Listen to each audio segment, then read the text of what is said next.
Hi guys, welcome to our channel mister Sisindri. Bigg Boss biggest reality show in world.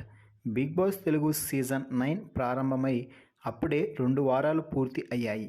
ఈ నేపథ్యంలో big boss హౌస్లో ఉన్న contestants ఇప్పటికే అన్ని రకాలుగా సతమతం అయ్యారు. దీనితో అందరికీ బిగ్ బాస్ ఆటపై ఓ అవగాహన అయితే వచ్చింది. ఈ తరుణంలో బిగ్ బాస్ 3వ వారానికి చెందినటువంటి నామినేషన్స్ని అయితే ప్రారంభించారు.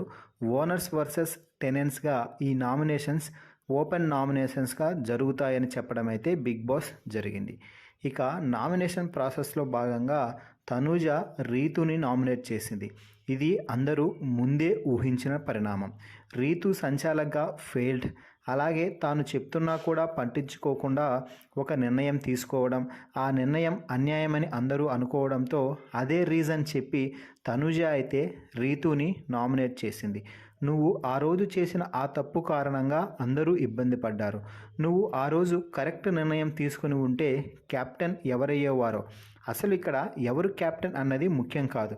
నువ్వు మేము చెప్తున్నా కూడా మా మాట లెక్క చేయకుండా భరణి అన్నను తొలగించేశావు.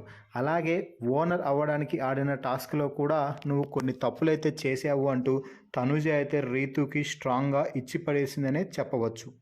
దీనికి కౌంటర్గా రీతు మాట్లాడుతూ, ఆ తప్పు నేను సంచాలకగా చేసిన సమయంలో కావాలని చేయలేదు. నాకు డీమాన్ కెప్టెన్ అవ్వాలని ఉన్నది. కానీ నేను కావాలని మిగిలిన వాళ్ళని గేమ్ నుంచి తొలగించి డీమాన్ను కెప్టెన్ చేయాలని అనుకోలేదు. అక్కడ నాకు అనిపించింది చేశాను. నిన్న నాగార్జున సార్ ముందు కూడా అదే చెప్పాను కదా. మళ్ళీ అదే పాయింట్ తీసి నువ్వు నామినేట్ చేయడం నాకు నచ్చడం లేదు అంటూ రీతు పొగరుగా మాట్లాడటంతో, నీకు ఆ పాయింట్ చెప్తేనే నచ్చకపోతే మేము చెప్తున్నా వినకుండా నువ్వు ఇంకొకరి కోసం పక్కవారికి అన్యాయం చేస్తుంటే సైలెంట్గా కూర్చొని ఉండాలా?